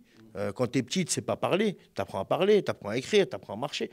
Et ben le foot, c'est un peu pareil. Tu apprends de catégorie à catégorie à te développer, à te rapprocher du football le plus pur, c'est-à-dire le football d'en haut. Pour moi, je suis d'accord. C'est l'acheminement que je... Parce que, après, moi, je serais conscient que j'ai fait beaucoup de catégories jeunes. On se rend compte, je sais pas si vous l'avez vécu, c'est qu'on voit des joueurs qui étaient intéressants, qui étaient même bons, et d'un coup, tu sais pas pourquoi, dans une catégorie, ça passe plus. Le coach, c'est la fin de sa progression. En fait, il était tellement... Parce que le fait d'être dans un état de confort, et qu'il se retrouve indirectement plus dans le confort qu'il avait connu, et ben en fait, il coule. C'est pour ça qu'en fait, pour moi, dès les plus petites catégories, ils doivent être habitués à avoir plusieurs éducateurs. C'est logique. Et ça va pas enlever leur plaisir. C'est pas qu'ils vont jouer au football. Eux, ils sont là pour jouer. Mais s'ils s'habituent dès le plus jeune âge à changer, et en plus, il n'y a plus le problème du coach qui est là, qui dit non, c'est mes joueurs, parce que ça, c'est un truc que je supporte pas. Bon, t'inquiète pas, je peux comprendre, t'as dit c'est mes enfants. Ouais. Non, mais pour le coup, je suis pas du tout dans cette démarche-là. Non, d'accord, ok. Mais pour moi, t'es dans une logique, en fait, de l'apprentissage et de la formation d'un gamin. Oui, je vois ce que tu veux dire. Après, j'ai le droit de comprendre. Peut-être que ceux qui sont pas là, ils sont peut-être pas d'accord avec moi, ceux qui sont. Mais là où tu as raison, c'est que tôt ou tard, il faut qu'ils se confrontent à ça. Et excuse-moi, juste avant de te passer la parole, il y a le nœud de tout ce problème-là. Pour moi, la cause principale de si des coachs suivent trop longtemps leurs joueurs, c'est parce qu'il n'y a pas assez de bons coachs. Pour moi, c'est ça le point principal. Et pourquoi est-ce qu'il n'y a pas assez de bons coachs? Il y a un point qu'on n'évoque jamais, c'est que 99%, encore plus loin, 99% des coachs sont des anciens joueurs. Si je prends l'exemple de l'Espagne, au niveau des valeurs, au niveau de la pédagogie, au niveau de tout ce qu'ils enseignent à leurs joueurs, en fait, parfois, tu as l'impression qu'ils préparent des futurs éducateurs. C'est-à-dire qu'au niveau de la mentalité, l'Espagne, l'Allemagne, d'autres pays en Europe, pas tous, on n'est pas les derniers, mais il y a certains pays préparent leurs joueurs avec une forme de mentalité où après la bascule vers le monde du coaching éducatrice est beaucoup plus fluide et évidente que nous en France. Tu as 3 pays qui excellent là-dedans, c'est l'Allemagne, l'Espagne et le Portugal, tout simplement. Non, après, pour un joueur, franchement, moi, ce que je me dis, moi, j'ai vécu en tout cas, parce que comme toi, moi, j'ai pas eu d'éducateur qui m'a suivi pendant 2-3 ans. Un an, tu vois un éducateur qui a une pédagogie différente, un style de jeu différent peut-être. L'année d'après, un autre style. Et au final, pour ton parcours de formation, c'est ce qui est avantageux en fait. Une année, je sais pas, en U10, tu peux voir un coach qui veut jouer que au ballon, qui ressort court, qui veut jouer que au ballon. Une autre, peut-être, c'est un coach qui aime bien être transition, enfin voilà, je sais pas, hein, qui aime bien jouer en contre-attaque. Et quand tu arrives en U13, en U14, bah, tu es un joueur qui a vu du jeu peut-être un peu de possession. Exactement, en fait. Après, ça peut avoir ses limites. Alors mais oui, je me dis que est-ce que tu auras tiré, par exemple, je prends l'exemple du coach qui veut jouer au ballon, parce que le foot, c'est quand même un sport qui est tellement complexe, avec tellement de composants, en plus là on parle d'un jeune public, est-ce que tu penses qu'en un an, le groupe il aura tiré la quintessence de tout ce que le coach, s'il est compétent, il peut mettre en place? Non, pas forcément. Après, c'est un avis, tu peux te dire, je préfère avoir 70%, 70% que 100% d'ailleurs. Théorie du 80-20, tu fais 80% d'efforts pour 20% du résultat, et tu fais 20% d'efforts pour... Et c'est pour ça que tu as dit 2 ans, c'est bien. Première année, tu mets en place tes idées, ce que tu veux travailler, et la seconde année, tu confirmes, tu vois. On s'est affronté en plus cette année, donc tu avais un petit peu près de choix. L'équipe, j'ai vu qu'on s'est affronté en mars-avril. Qui a gagné? Je dirais pas. Je pense que c'est Ryan, non? En tout cas, le je dirais pas, il a tout dit. Ah, t'as gagné? Non, c'est rien. Bien joué, Ryan. Et il répond pas non plus. La première mi-temps, il nous a dominé. Ça, C'est en quelle catégorie ça? Dominer n'est pas gagné, voilà. C'est que ça veut dire que c'est lui le vainqueur. C'était en U10, ouais. On s'est affronté, très beau match, franchement, très très belle équipe. Et tu vois, c'est un groupe que j'ai récupéré en jouant par rapport au En basket. bruit de ouf. En bruit de ouf. Ah ouais, moi et Ryan, on s'est mis sur la gueule direct. Ouais, et au final, tu vois, 2 ans, c'est très bien parce qu'au final, tu vois, la première année, tu mets en place tes idées, ta façon de jouer, etc. À ce moment-là, tu te confirmes. Mais après, voilà, moi, j'estime que quand tu sais que, tu vois, là, j'ai les joueurs que j'avais cette année, l'éducateur des U11, je sais qu'il va bien bosser avec eux. Donc, moi, je suis serein, en fait. Non, mais c'est pas à toi de savoir ça, tu vois ou pas? Oui, ça, t'as un directeur sportif, c'est lui qui met ça en place, l'éducateur en place. Après, oui, toi, parce que tu as c'est normal, on est dans le travail avec des gamins. Après, on crée des affects avec les enfants. Tu sais, tu crées des on liens avec des petits. On veut leur bien, c'est normal. Voilà, on veut leur bien, tu crées des liens. Tu vois, il y a quelque chose qui moi, je fais le mec, mais moi aussi, ça m'arrive. Voilà, quand ton petit, il monte de catégorie, tu garderas toujours un œil sur lui. C'est ça. Moi, tu as vu, j'ai un petit que je connais, que j'ai vu tout petit, je lui ai même fait faire ses premières passes, etc. Aujourd'hui, non, mais aujourd'hui, il est en Serie A, en Italie. Ça me fait plaisir quand je le vois et lui-même, il s'en rappelle, tu vois. Et voilà, exactement. Ça fait toujours plaisir quand tu retrouves un jeune joueur à toi qui te ramène son maillot, qui dit, ouais, tiens, l'ancien, tu vois, parce que maintenant, on nous appelle l'ancien, maintenant. Hein. Mais voilà, je pense que c'est aussi bien, c'est ça qu'il faut que les éducateurs ils comprennent. Il ne faut pas prendre un rôle juste pour le prendre. Il y a beaucoup de super moments quand tu es éducateur. Ah oui. Franchement, humainement, c'est quelque chose à vivre. Quand tu veux vivre un rôle d'éducateur ou même d'entraîneur, il faut le vivre avec passion et envie. Tu vois, faut pas venir pour prendre un poste et se dire tiens, je vais avoir un petit défraiement, vas-y, je viens. Non. Et il faut aussi comprendre, et j'avoue, moi je le dis par rapport à moi, j'ai eu beaucoup de mal à ça, parce que j'étais dans un confort d'avoir souvent des catégories. Moi, je dis la vérité, si vous parlez dans mon entourage, Cham, s'il est comment, éducateur, vous allez dire oui, il est bon, machin. Je dis la vérité, j'ai toujours eu des bonnes générations. Et à un moment, j'étais confronté, il n'y a pas longtemps, j'étais en U12, je suis retourné en école de foot. J'étais en récemment, j'étais avec la N2, la U12, et j'ai pris les 14 et tout. Et j'avais un groupe, mais j'ai jamais eu ça de ma vie. Et c'est vrai que c'est là que je me suis rendu compte qu'en fait, c'est que j'ai jamais eu ma vie, j'avais des joueurs qui ne savaient pas du tout jouer au foot. Et c'était compliqué. C'est-à-dire qu'ils limite, ils n'avaient pas de formation avant. Et je mettais des séances en place, même mes séances, j'avais du mal à adapter des séances par rapport à leur niveau. Et c'était dur. Et j'avoue, j'étais tellement habitué à avoir des joueurs un peu plus forts, en fait, les joueurs, ils sont là, on va les faire rentrer. Non, mais c'est vrai que. Après, c'est pas passé, j'ai réussi à m'adapter. C'est les plus nuls d'Île-de-France. Mais attends, j'ai une belle anecdote sur ce que tu racontes. Moi, en fait, quand mon premier poste d'éducateur que j'ai pris à l'US Torcy, c'était un peu un poste de complément. C'est-à-dire, il manquait un éducateur, on m'a contacté, je suis venu. Je sais pas si vous connaissez le dessin animé L'école des champions, là. Hein? Ah ouais, ce dessin animé-là, les gars, regardez le premier épisode, vous allez comprendre. En fait, l'école des champions, le mec, quand ils arrivent, il y en a qu'un qui sait jouer au foot. Le reste, ça, tu vois, ils ne savent même pas viser le ballon. Tu sais, ils marchent sur la balle, ils tombent. Et bref, on me ramène une équipe. L'autre, il vient avec un pantalon en velours, chaussures de ville, même pas de chaussures de foot. L'autre, il vient pareil. Franchement, j'ai eu une équipe, quand tu la vois arriver, tu dis waouh, qu'est-ce qui va m'arriver?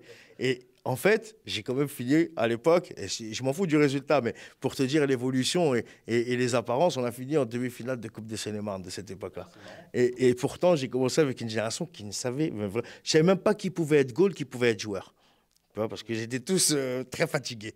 Non, mais ce que je veux dire, c'est que c'est bien de le vivre. Et ben parce voilà, qu'en fait, tu évolues toi-même. C'est ça qui est bien. J'ai appris à être patient. J'ai appris à faire des réserves. Beaucoup de réserves. Administrativement, j'étais devenu très fort. Je suis devenu calé sur les... Après, moi, j'ai abusé. J'avais quand même un noyau. Mais c'est vrai que c'était compliqué. Et j'étais jamais confronté à ça. Et quand tu le vis comme ça, j'avoue, bah, tu as tendance à... T'es plus dans ton confort, t'as plus le plaisir trop d'aller coacher. Parce qu'à un moment donné, je dis, en plus, tu sais même pas, ils viennent pas. Mais moi, c'est là que je kiffe, moi. Moi, en fait, c'est dans cette difficulté-là. J'ai pas été habitué à ça. Voilà, parce que justement, voilà, mais moi, au contraire, tu as vu, si j'arrive avec des joueurs qui savent tout faire, en fait, je m'ennuie un peu. Non, pas tout faire. Je deviens juste un encadrant. Mais là, c'est dans l'abus. Ouais. Tu te coaches à Torcy, t'es habitué d'avoir de bonnes générations. Et à Torcy, on te donne des mecs qui arrivent avec des godasses. Je te jure que c'est à Torcy, l'histoire que je t'ai racontée. Moi, je te jure que l'histoire que je t'ai racontée, ça s'est passé à l'US Torcy. Ouais, bah tant mieux. Après, tu vois, et c'est comme ça que j'ai un peu mal vécu, j'ai eu du mal. Et après, bon, il y a eu des joueurs, bon, ils sont su. Après, ça, c'est. Mais c'est vrai que je l'ai mal vécu un petit peu. J'ai eu du mal parce que j'ai pas été habitué à ça. C'est pour ça que je pense que c'est bien. Moi, j'aurais un éducateur, je vois que je suis un club qui est habitué, je dirais, bah attends, va aussi un peu voir ce qui se passe, parce qu'il y a des éducateurs qui sont longtemps aussi dans les petits niveaux, où ils ont un gros travail à faire, et vous êtes en train de dévaloriser son travail. Et 4 de mes joueurs de l'époque sont éducateurs aujourd'hui. Ah, c'est marrant.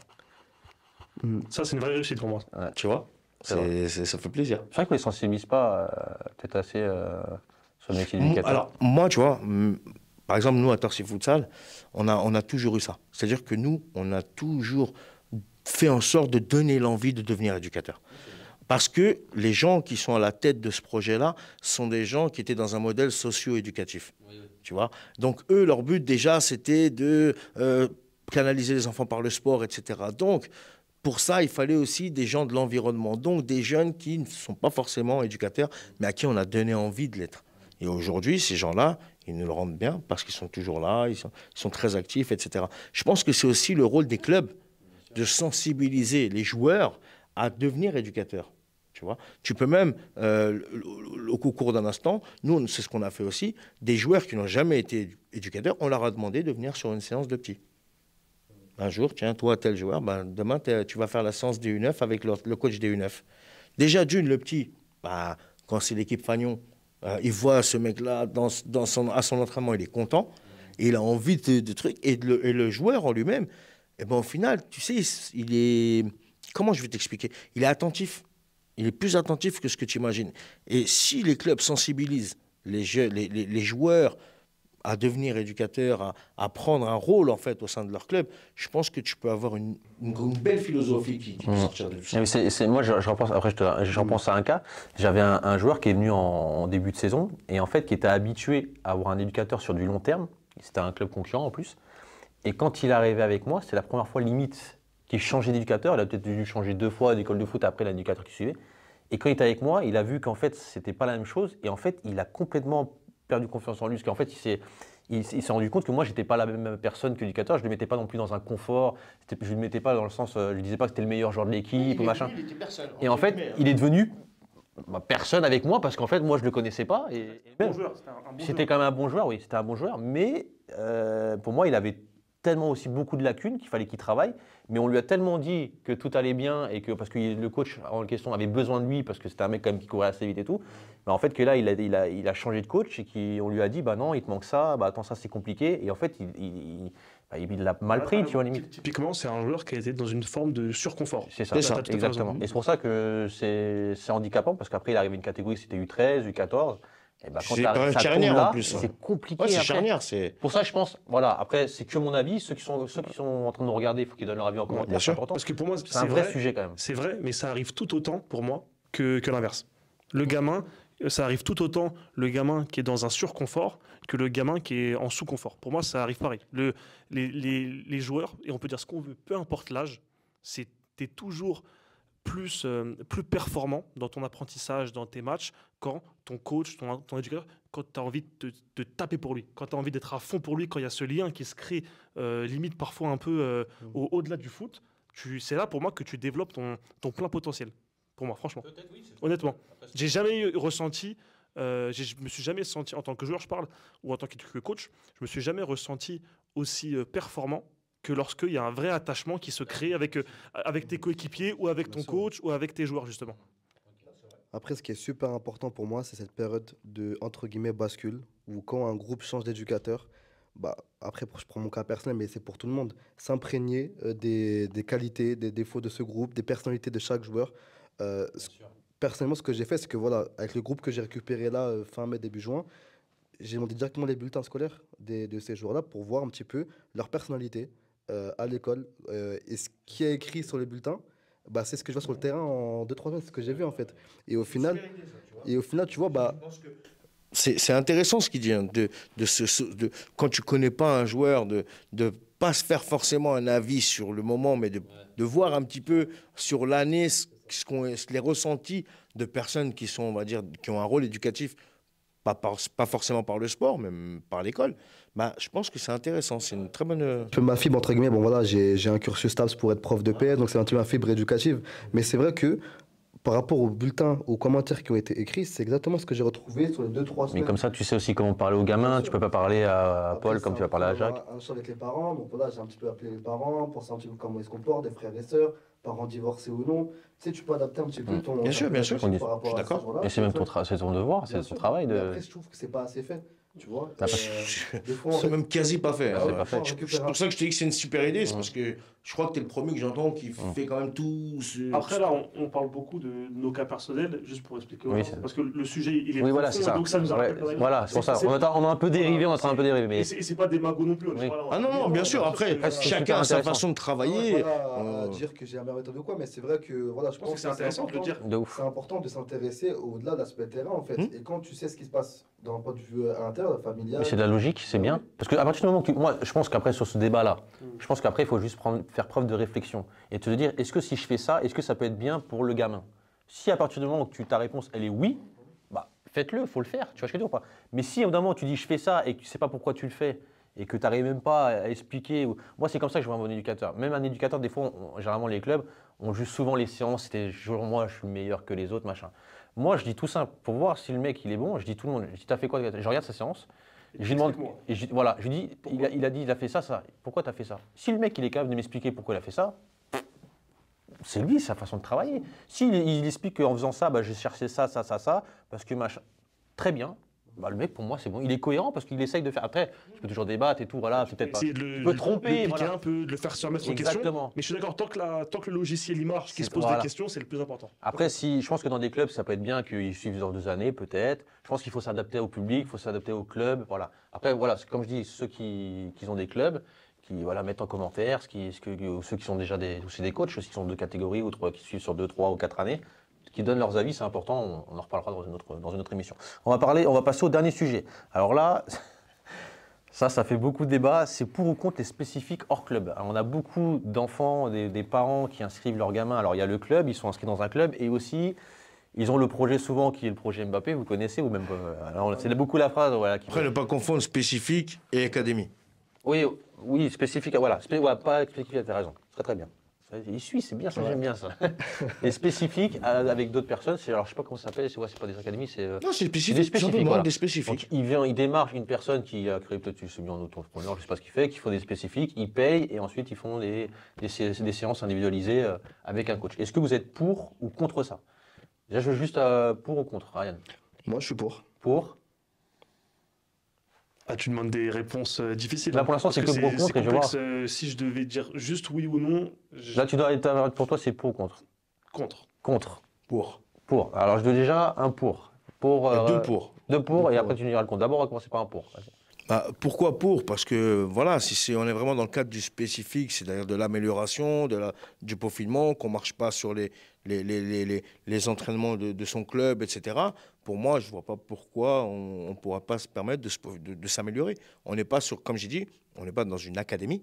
D'accord? L'académie, c'est encore différent. C'est des spécifiques, mais bien rattachés à une identité. Ça, je suis pour, hein. Là, c'est différent. Moi, je ne parlais pas de ça. Moi, je parlais justement du format académie. Ah non, oui, c'est ce que je disais juste avant. Ça veut dire justement, moi, ce qui me dérange le plus, c'est le format académie. Ah ouais, non, ça, non. Organisé. Ouais, ça veut dire non, ça, je suis moins d'accord. Une structure en dehors des clubs qui, justement, son cœur de métier, entre guillemets, son business, uniquement, c'est des séances en dehors de ton club. Voilà, après, oui, d'accord, après ils appellent ça académie, il y en a qui le font aussi, ils disent académie, et puis ils font des séances individualisées. Et toi, alors quand tu parles de ça, c'est que moi, je parle d'un des gamins qui restent avec eux ou ils sont dans moi, je donne un exemple, un entraîneur ou un éducateur qui ouvre un spécifique, c'est-à-dire qui c'est un attaquant. Ils appellent ça académie aussi, hein, il y en a. Non, ouais, mais un mec, il est attaquant. Il sait qu'il est bon en tant qu'attaquant, il a des qualités, il connaît un peu le truc. Et il crée un spécifique attaquant. C'est-à-dire que le but, lui, c'est de prendre que des petits attaquants. Un spécifique gardien, lui, il va prendre que des gardiens. Ça, c'est différent d'une académie où il va prendre des gardiens, des joueurs, des machins, et qui va, lui, peaufiner à sa sauce. C'est encore différent. Là, le spécifique, moi, je prends en considération que c'est vraiment un élément isolé, c'est du peaufinement, c'est pendant les vacances, c'est pendant des périodes creuses, et là, pour moi, ça ne me dérange pas. Non, je suis pour parce que moi, je l'ai fait personnellement. J'ai pu mener des séances d'un point de vue individuel ou en... Avec ton club? En dehors. En dehors du club, ok, d'accord. Donc, c'est pendant les vacances. Payant vacances, ou payant, oui. Payant? Tu t'es fait du bif un peu ou pas? Non, bah écoute, tu découpes ça et tu fais sur... Non, mais c'est intéressant, mais c'est bien parce que tu l'as vécu. Après, je vais donner mon avis. Dis-nous combien. Oh, c'est rien, 1 200 € la semaine. 1 200 € l'heure. Non, mais tu vois, après, comme disait Athènes, d'un point de vue individuel, pour un perfectionnement, d'un point de vue technique, moi, ça me dérange pas. Tu vois, je le faisais pendant les vacances d'été. Quand les petits, des fois, partent pas forcément en vacances, ou bah écoute, je le prends sur 1 heure, 1 heure et quart, on fait une séance d'un point de vue individuel. En plus, j'ai fait ça par rapport à une tranche de 5-12 ans, parce que je pense que d'un point de vue technique, cette tranche-là, on peut encore plus les développer. Donc, bah, je fais des séances individuelles, et ça n'empiétait pas sur ce que faisait le club, et je le faisais vraiment que par rapport aux vacances, c'est ce que je fais encore. Enfin, c'est pas... Donc moi, tu vois, j'avais fait ça d'un point de vue individuel et bah écoute, les parents sont demandeurs, les joueurs sont aussi demandeurs. Tu réponds à une attente. C'est ça exactement, c'est une demande. Maintenant, c'est de plus en plus. Des fois, on m'a des messages, est-ce que tu es dispo pour prendre mon enfant, etc. Parce que ça, c'est très mal vu. C'est pour ça que j'en parle aussi ce sujet-là. C'est très mal vu. Je pense que c'est plus l'académie, moi, qui est mal vue, plus que le spécifique. Enfin, bah déjà, la nuance, elle est pas très claire, parce qu'il y a des académies qui font du spécifique. C'est ça. Et moi, en fait, pourquoi est-ce que j'ai eu du mal à répondre simplement oui ou non? Parce que c'est un sujet qui est complexe et il y a tellement de dérives. Moi, très clairement, aujourd'hui, le foot, c'est un milieu hyper concurrentiel où si tu veux tirer ton épingle du jeu, il faut faire beaucoup. Il y a une phrase que moi j'aime beaucoup qui dit « Si tu veux avoir ce que peu de gens ont, il faut que tu fasses ce que peu de gens font. » Et moi, je trouve qu'elle correspond très bien au foot. Si tu t'entraînes... philosophe. non, mais si tu t'entraînes le minimum comme tout le monde, n'espère pas, si tu as la même rigueur que tout le monde, le même volume que tout le monde, la même méthode que tout le monde, ne t'attends pas à avoir plus que tout le monde. Donc de ce point de vue-là, moi je trouve que le concept de s'entraîner spécifiquement, il a totalement sa place dans l'écosystème du foot. Là où moi j'ai un vrai problème, c'est les gens qui de ce concept-là de spécifique, il faut que tu t'entraînes plus pour réussir, en font tout un business. Et ça, il y en a énormément. Et surtout qu'après, disons que quand il y a un club, le club, il est garant de la compétence de l'éducateur qu'il met en place. Une académie ou un spécifique, qui est garant de la compétence de ce mec-là? C'est ça la question. Moi, je suis une maman, j'ai 50 ans, mon fils il joue au foot, je connais rien. Effectivement, j'ai envie qu'il s'entraîne plus. Monsieur X me fait des séances à 10 € de l'heure, etc. Ben, j'y vais, j'y connais rien. Mais qui est garant de ça? Après, tu peux demander des garanties. Est-ce que monsieur vous êtes diplômé? Quels sont... Ouais. Après, il peut dire ce qu'il veut. Et après, on voit des dérives. On voit des gamins qui s'entraînent 7 jours sur 7. On voit des gamins qui utilisent des poids très tôt. On voit des gamins qui font des choses qui sont inutiles. Et en plus, maintenant, il y a des coachs qui deviennent les spécialistes. Moi, je les appelle les coachs un peu Instagram. Il y a des lumières, il y a des bâches, il y a des filets avec des trous, avec des points. Il y a des coupelles de toutes les couleurs. Il y a des lumières. On dirait une piste d'atterrissage, la séance, tu vois. Et plus il y a de gadgets, plus il fait payer cher. Et plus il y a de gadgets, plus ça attire les gens. Après, il y a des gens qui le font très bien au niveau cognitif, neurosciences, c'est hyper intéressant. Mais en fait, il y a tellement de charlatans qu'à un moment, tu as envie de dire, revenons au foot d'avant, avec uniquement les clubs, Et voilà quoi. C'était l'instant coup de gueule d'Emile. C'est pour ça que moi, tout à l'heure... C'est pour ça que tout à l'heure, j'ai bien précisé la nuance, qu'on parle bien de spécifique et pas d'académie. Tu as des gens qui font vraiment que du spécifique, comme je dis, gardien, machin, truc. Ça, pour moi, comme il a dit, c'est dans l'écosystème du football, c'est légitime, c'est du perfectionnement. Par contre, celui qui se met en parallèle d'un club et qui même parfois est sur des horaires d'entraînement du club et parfois l'enfant dérive et se retrouve à aller à l'académie plus qu'au club, là, ça me dérange. Ou même au spécifique. Et encore une Ouais, fois, ou même au spécifique. admettons, Ouais. toi Athème ou toi Ryan ou moi, dans notre équipe, ou toi Hachem, ah non mais je veux dire, à l'époque où tu coachais encore, où tu étais encore éducateur, tu as ton groupe, tu as un lien très particulier avec ton groupe, avec ton club, avec tes joueurs, et tu mets en place des séances spécifiques en dehors, par groupe de 2, par groupe de 3, voire tout seul, ou tu as un joueur qui a bientôt un essai dans un club pro, tu veux le faire travailler, pas de problème. Pour moi, c'est une démarche qui est saine, c'est une démarche d'attachement à tes joueurs, etc. Mais le coach qui crée une académie, qui fait venir des gamins, qui les fait payer, qui fait pas de match avec, qui en a rien à faire du suivi. Si le mec il vient une fois, il paye, tant mieux. S'il vient pas, peu importe. Je peux pas m'empêcher de me dire, c'est quoi son but finalement? Parce que, moi, après, c'est ma vision des choses, et peut-être qu'on n'est pas tous pareils. Pour moi, le foot et le sport, c'est un mélange de compétition, d'affect, de dépassement de soi.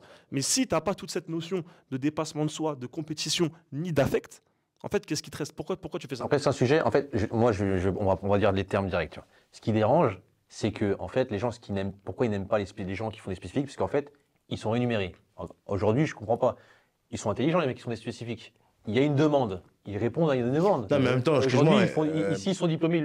Pourquoi ils vont le faire gratuitement? C'est ça, en fait. Bah oui. Ils prennent de l'argent quand même, les mecs. Ceux qui pensent comme ça, non, mais il y en a beaucoup qui le pensent comme ça. mais- Et je pense que c'est le Ah, système de rémunération qui ils pose vivent pas dans le problème. même monde. Ça, c'est la première chose qui Ils va vivent pas dans le même monde, je suis désolé. La rémunération en elle-même, peut-être c'est, je sais pas, il y en a qui demandent 50, 60. Enfin, Oui, après, tu peux débattre sur le prix de la. Voilà, exactement. Sur le prix, là, tu peux débattre. C'est le prix qui peut choquer. Mais Oui, non, la le mec, rémunération, ça aurait été un prof de maths. Ça veut dire que moi, je vais évoluer en mathématiques, l'enfant, il veut faire des. Là, on dit rien. On parle Bah pas. oui. Ah, ça va être 50 Bah oui. c'est cher, mais on s'en fout. C'est Non, des moi, les gars, mathématiques. c'est sur le fond. Et Ça sur veut le dire foot, que c'est un t'es problématique. Admettons, t'es Guardiola, t'es le meilleur coach possible. C'est-à-dire que du temps que tu pourrais passer à encadrer une équipe, à construire un projet avec un club, faire évoluer des gamins, ce temps-là, au lieu de le tirer à profit pour, je vais dire, entre guillemets, la communauté, des joueurs, un club, en fait, tu vas le réduire à faire des séances payantes pour toucher un peu de... Vivre. Mais moi, ça c'est bien ce que tu dis, parce que moi, c'est juste le bémol que je mettrais, juste le bémol. C'est que moi, vraiment, je travaille à Vincennes.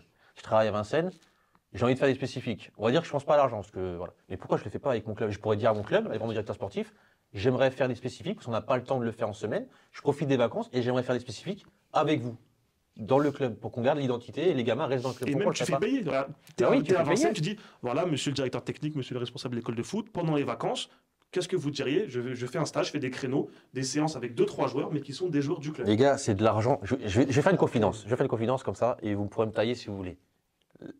J'ai parlé avec une personne qui travaille aussi avec nous, qui vient souvent. On veut les noms. Non, je dis pas le nom. Parce que on va peut-être le mettre en place. En fait, on est en train de réfléchir et tout. Moi, je voulais faire une académie, une foot académie. J'avais le logo, je voulais le faire à l'époque vache. et tout. Non, mais c'est vrai que je voulais faire une académie Dis pas depuis ça, longtemps. Hachem, ça, je vais... Non, je voulais faire une quitter. académie, Ah, mais j'ai changé de machin. Et on parlait sur des spécifiques. Je vous dis la vérité, je vous jure que c'est incroyable l'argent que vous faites. mais bien sûr. Si tu fais, allez, tu pars sur du 25 ou du 50 euros, du 25 euros, avec le nombre de gamins et tout, sur Bah que oui. des vacances scolaires, mais tu te fais, c'est mieux d'ouvrir une entreprise. Hein. Mm. Tu On te m'a fais des proposé sauts à en moi, or. on m'a dit Tu fais des- 70 € de l'heure.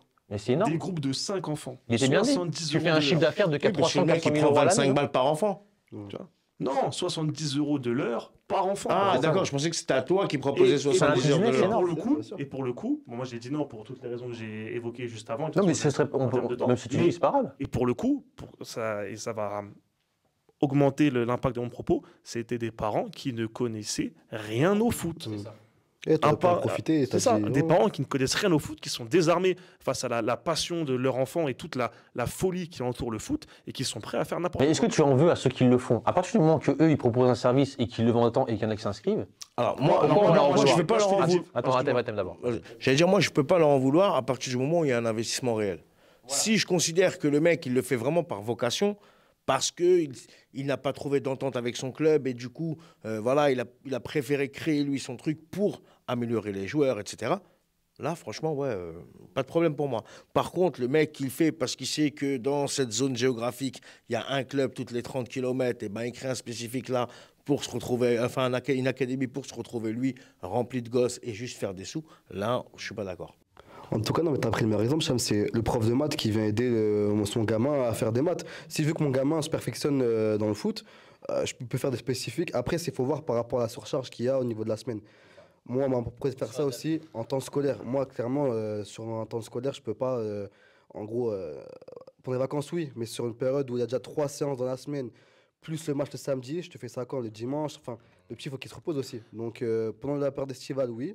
Les vacances, je sais pas, de décembre, d'octobre ou l'été. Et à partir du moment que tu les forces pas à venir, à partir, tu vois, donc à partir du moment que tu les forces pas à venir. La question, c'est, pour reprendre l'exemple du prof de maths, est-ce que le prof de maths, il vient, certes, pour la rémunération, mais aussi par vocation, Voilà. ou est-ce qu'il vient uniquement pour la Pour l'argent. rémunération? Voilà. Si tu me dis, je suis un passionné de football, moi, les clubs, je m'en fiche, peu importe, etc.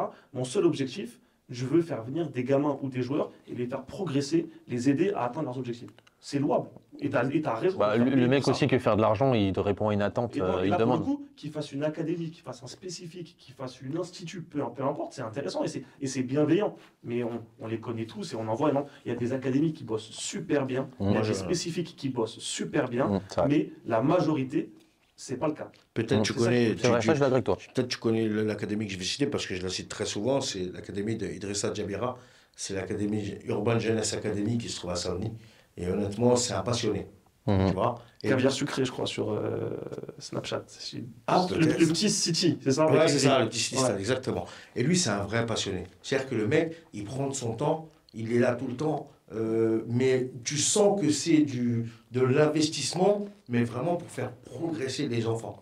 Tu vois, il n'est pas là. Oui, c'est vrai, tu m'en avais parlé. Et Ouais. je t'en avais déjà parlé, et franchement. Faudrait le ramener, il faudra qu'il vienne comme ça. on en parle. Ouais, avec plaisir. Mais quand tu as ce type de profil-là, qui sont géniaux, et quand tu tombes sur d'autres académies qui portent des noms super hauts, qui font croire Comme moi, Unifoot j'ai merveille, Academy. etc., et qu'au final, tu vois que c'est que pour l'oseille, avec des semaines à 700 balles, là, par contre, tu es moins d'accord. Il y a même des sélections France chez les catégories U10, U9, U11. Ah ouais? Ouais. Sélection France, les petits ils se prennent en équipe de France.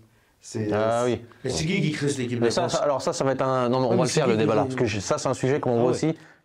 Alors moi, je savais même pas que ça existait, les équipes Ah ouais, de je viens France. d'apprendre un truc. On en fera. Enfin, pour rester si, je spécifique. savais, mais. C'est bien On reste dans sûr, le juste pour- spécifique. parce que là on a mis ça comme un Ouais. pavé dans la mare, c'est équipe de France non officielle. Ou dans la Ah, mer. voilà, équipe de France de. Voilà, c'est on est d'accord. Dans la parce que- Marne. Après, c'est un nom, mais en gros, c'est comme sur l'académie, mais il s'appelle Sélection France. Ils font Après, voilà, je pense qu'à partir du moment Ah où ouais, c'est incroyable ce que tu tu fais un viens de dire. spécifique, à partir du moment que C'est tu ouf, mais es oui. compétent, tu as des diplômes, que tu t'intéresses à ton sujet, tu t'intéresses à. Ah bah, voilà, t'as bien la. Tu le fais avec vocation. Tu fais c'est vraiment, un tu fais vrai avec travail envie. et que ça n'a aussi ça vend pas du rêve parce que tu en as qui servent aussi des spécifiques pour toucher des joueurs qui ensuite après se disent je pourrais te faire signer là, faut que tu travailles, voilà, qui après ça dénature un peu aussi le club, ça rend un truc. Mais si tu es voilà, je veux faire un spécifique, j'essaye de cibler des horaires qui sont en cohérence aussi avec le club. On va peut-être prévenir le club, voir un petit peu aussi avec l'éducateur, se mettre en lien, je sais pas. Parce que le petit a une demande, me demande de faire spécifique, je réponds à ses demandes. Je pense que ça reste correct. Après, tu fais attention aussi au salaire que tu vas, parce que voilà. En fait, c'est dès que la personne qui crée cette académie, ou même parfois des coachs, hein, dès qu'il se sert de la passion du joueur et qu'il la détourne pour faire autre chose, moi c'est là que ça me dérange. Si le joueur il vient et qu'il a une passion et qu'il est mort de faim, il a envie de travailler plus pour atteindre ses objectifs et que tu es là pour l'aider, c'est tout à fait louable et tu as raison de te faire C'est ça. payer. Mais si tu te sers de son envie, de sa motivation, de ses objectifs, Et ça au devient final, malsain, là. juste prendre de l'argent, etc., pour moi ça me... Ça devient malsain, là, on est. C'est très très facile. En tant que coach, on le sait tous. Oui. Parfois, la séance la plus spectaculaire n'est pas la plus efficace. C'est ça. Tu vas Je lui suis faire d'accord. faire des trucs à super haute intensité, au Ouais, confort, c'est vrai. avec plein de couleurs, des lumières, du truc. Tu vas crier super fort, tu vas être là. Le Piste joueur, d'atterrissage, le joueur, tout. il va sortir, il va être mort de fatigue. Genre, ouais, là, j'ai bossé comme un fou. Et ça se trouve, c'est pas ce qu'il lui faut. Parce que peut-être qu'il n'y a pas la réflexion derrière, il n'y a pas C'est vrai. l'analyse de ce joueur-là. Et c'est pas ce qui lui manque, c'est pas ces choses-là qu'il faut Enfin, peaufiner. si t'as un mec, il arrive, il court en 11 secondes le 100 mètres et que ta séance spécifique, elle est basée que sur l'intensité, du physique, machin, bah, qu'est-ce que toi, Ouais. C'est là, justement, parce que moi, quand j'ai commencé à faire entre guillemets, ces séances individuelles, Ce business, j'avais notre truc.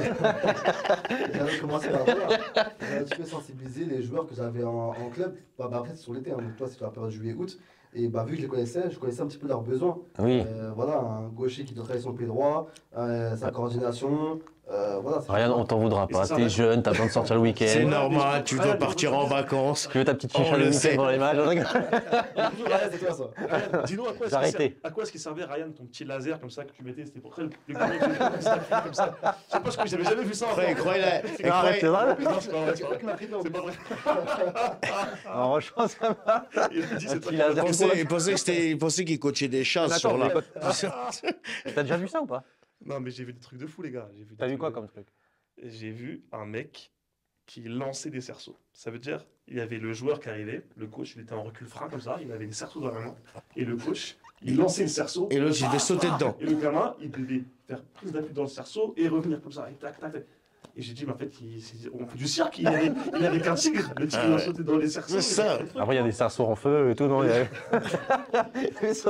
Non. Après, maintenant, on cherche la visibilité, hein, tu vois, les mecs qui font la. Mais c'est ça, il y en a tellement maintenant. Ouais, c'est tu vrai. vois. Après, c'est un business, c'est devenu un business. On va clôturer là-dessus. Donc, déjà, comme je dis tout le temps, en commentaire, donnez votre avis. Et pour ou contre les spécifiques, c'est important. Et envoyez-nous vos meilleurs exercices de spécifiques. Oui, comme ça, on pourra dire à Ryan qu'il pourra se faire beaucoup d'oseille. Avec ces types Ryan, de- je suis de jeux quand même curieux. Tu sponsorises ou pas? Bon, franchement, si tu veux. Vas-y, pas de Je te donne 6 maillots, je les achète à Decathlon à 3,50 Moi, €. je pense celui-là, c'est pas normal. Je pense que tu Tu auras fasses droit au loin, polo là. Unifoot. Non, tu faisais payer combien, honnêtement? Franchement, moi, je commençais à 10 euros. Oh, ça va. Parce que Ouais. j'étais pas encore diplômé à ce moment-là. Donc, Ok. je faisais 10 Bah, euros. quand tu seras diplômé, tu feras 50-60, quoi. Après, moi, je le suis, mais non. Après, 10 euros. Ah, la t'es diplômé minute, maintenant? hein. Oui, t'es diplômé, je suis bien. 10 euros, 10 euros la minute. Ouais. En tout cas, voilà, non, mais c'est bien d'avoir l'avis des gens qui nous regardent, c'est super. On prend toujours, moi je note hein, les commentaires. Il faudra encore cet après-midi, je suis en train de noter les commentaires pour pouvoir faire d'autres sujets sur d'autres émissions. Donc continuez à mettre en commentaire. N'oubliez pas de nous suivre sur les réseaux. Et suivez aussi l'académie de Ryan. Non, suivez-nous sur les réseaux, suivez Unifoot TV. Et puis, si vous, voilà, j'ai mis sur le site internet, j'ai mis vos réseaux. Je crois que je les ai mis, je sais pas si j'ai encore. Non. On n'a pas Ça, vous encore. pouvez, je les ai pas encore mis. Ah, vous avez regardé, hein? Ouais, bien sûr, on l'a regardé. Je vais les mettre en rentrant. En tout cas, merci de nous avoir regardés. N'oubliez pas de vous abonner. Et puis, on se retrouve pour une prochaine émission. Ciao, ciao. Ciao. Bye bye.